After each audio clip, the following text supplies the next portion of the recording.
Hi everybody, welcome to the next video, and in this video I want to talk about how to create the perfect diet plan for your workout goal. So what on earth has the diet plan to do with a workout routine? And in this video series we want to talk about the best workout routine and why am I talking about the diet plan. This is obviously a video series geared specifically towards workout related topics. So why the hell am I talking about diet stuff? Well, I will tell you why. If your diet plan is not what it needs to be, then your workout routine will fail completely, no matter how perfect it is. That's why. That is not an exaggeration.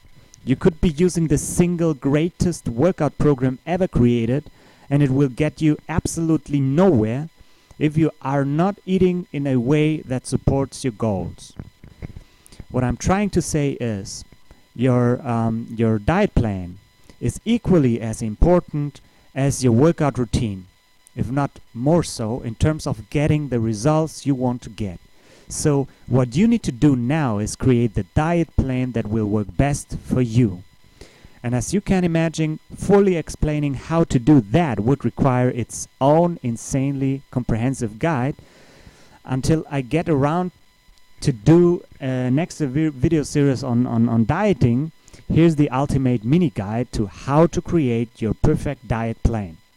So the step one is the calorie intake. Yeah? The most common recommendation for your daily calorie intake are: first, if your primary goal is losing fat, then you need to create a daily caloric deficit of around 20% below your maintenance level.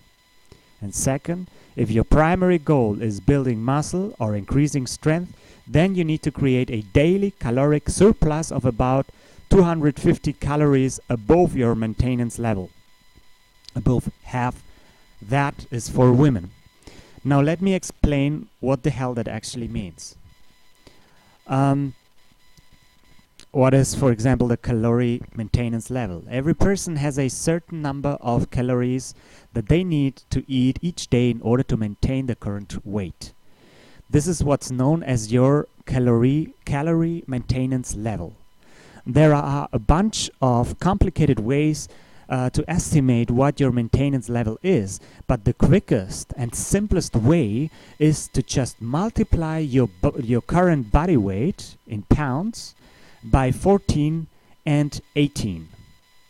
Somewhere in between those two amounts will usually be your daily calorie maintenance level. If you are more active and or think you have a fast metabolism, then you should probably use the higher end of that range. If you are less active and or think you have a slow metabolism, then you should probably use the lower end of that range. If you're unsure, then just pick a number in the middle. We'll make sure it's perfectly accurate later on, but until now you can select that. So next you have to pick your goal. If your primary goal is losing fat, then in order to lose fat, you must consume less calories per day than your maintenance level amount. Doing so creates a caloric deficit, and this forces your body to start burning your stored body fat for energy, meaning a caloric deficit is a fat loss requirement. As I have mentioned before, the most often recommended caloric deficit is about 20% below your maintenance level. So let's do some basic first grade level math.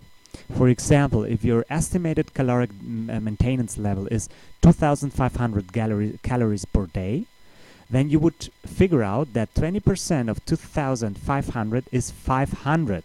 Yeah? And you can come to that number multiplying the 2,500 by 20%.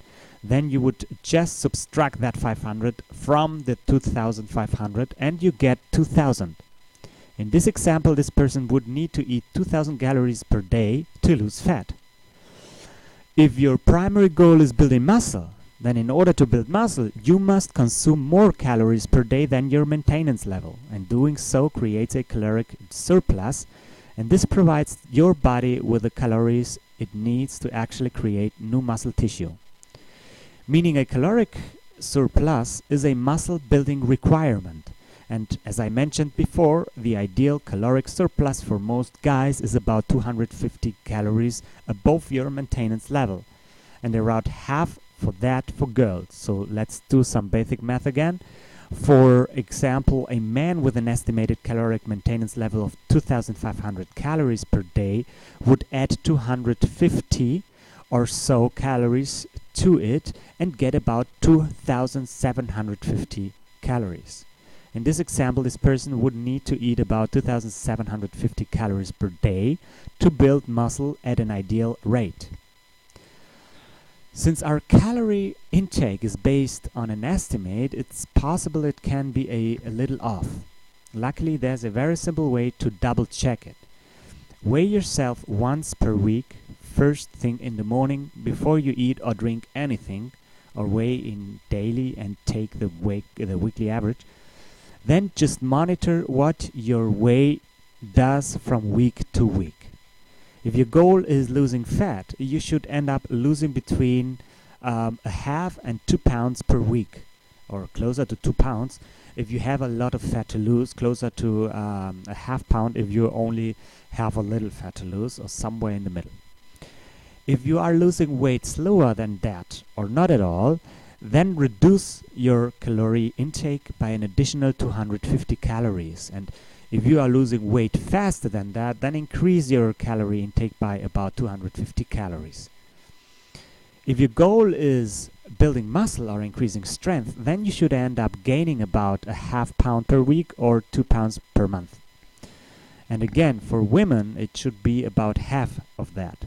If you're consistent gaining weight faster than that, reduce your calorie intake by about 250 calories. And if you are gaining weight slower than that, or not at all, then increase your calorie intake by about 250 calories. Basically, just consistently weigh yourself each week and make sure your weight is moving in the right direction at the optimal rate that I just described. And if it is perfect, keep eating that amount of calories each day. If it's not, then just adjust your calorie intake in 250 calorie increments until it is. Simple as that. Step 2 would be protein intake.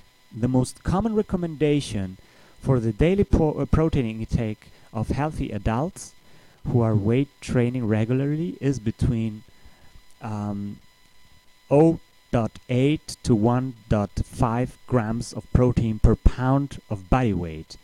And even 1 gram of protein per pound is probably the most common recommendation of all. So for example, if you weigh 175 pounds, you would shoot for about 175 grams of protein per day, or a little more if you prefer it. High protein food includes chicken, fish, turkey, lean meats, eggs, egg whites, milk protein supplements, and to a lesser extent nuts and beans as well. Step 3. Fat intake. The most common recommendation for your daily fat intake is fat should account for between 20% to 30% of your total calorie intake, with an even 25% probably being most common.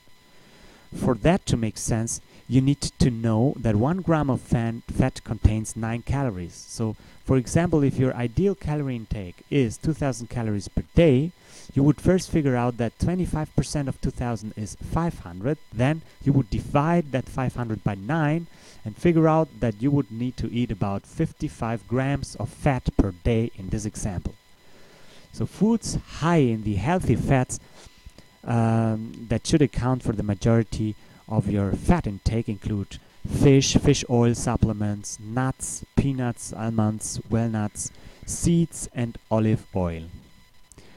Step 4. The carb intake. The most common recommendation for your daily carb intake is however many calories are left after a sufficient protein and fat intake have been factored in, those calories should come from carbs. So don't worry, it's not as confusing confusing as it sounds. Basically figure out how many calories your protein and your fat intake will account for, and then subtract them from your ideal total calorie intake.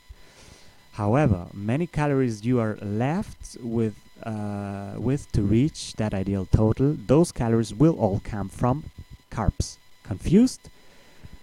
It's alright, I will show you an example in a second. The majority of carbs intakes should come from foods like fruits and vegetables, rice, sweet potatoes, white potatoes, and various beans and whole wheat and whole grain products, and so on. An example diet plan would be, let's pretend we have a guy who weighs 175 pounds and has the primary goal of building muscle. Let's also pretend his calorie maintenance level is 2,250 calories, just a completely made example number. So here's how he would create his diet plan. Since he wants to build muscle, he would need to create a caloric surplus. With a maintenance level of 2,250 calories, he would now eat about 2,500 calories per day. Next, he decided to go with an even 1 gram of protein per pound of body weight. Since he weighs 175 pounds, that means he will need to eat 175 grams of protein per day. And since 1 gram of protein contains 4 calories, that means his protein intake will account for 700 calories each day, which is 175 times 4 is 700. Third, from there he learned that about 25% of his total calorie intake should come from fat. Since this example person will be eating 2,500 calories per day, he first figured out that 25% of 2,500 is 625 calories. Then, since 1 gram of fat contains 9 calories, he figured out that he would need to eat about 69 grams of fat per day. At this point, he sees that he has 700 calories worth of protein and 725 calories worth of fat, which means a total of 1,325 of his daily calorie intake is accounted for. But since he needs to be eating 2,500 calories per day, he would see he has to eat 1,175 calories that are not yet accounted for, and so that means that those leftover 1,175 calories will come from carbs. And since 1 gram of carb contains 4 calories, this person would need to eat about 294 grams of carbs per day. And that's it. The most important parts of this example diet plan are done. And this example person figured out they will eat 1,500 calories per day, 175 grams of protein per day, 69 grams of fat per day, and 294 grams of carbs per day. Once again, these are just all completely made up amounts to show an example of how to set up your diet plan. That's how you would do it. And yes, even though the person in the example above had the primary goal of building muscle, the diet would have been set up the exact same way if they had the primary goal of losing fat instead. The only difference is that they would have created a caloric deficit instead of a surplus in step 1. The process of putting it all together would remain exactly the same. So, but what about everything else? Now, you may be wondering about certain other aspects of your thing, of your diet besides your calorie, protein, fat, carbs intake, and so on. The thing is, you should not. In all honesty, nothing else is that important. Everything that I have described is what will account for 99% of your diet's effectiveness. Everything else is just a minor detail. All that truly matters diet-wise is ensuring that you eat the right amount of calories each day, along with an optimal amount of protein, fat, and carbs that ideally come from mostly higher quality sources. And after that, it's all a matter of doing whatever will best allow you to make that happen. And what I mean is, eat at whatever times of the day that you want, eat as many meals per day that you want, eat whatever combination of foods and nutrients that you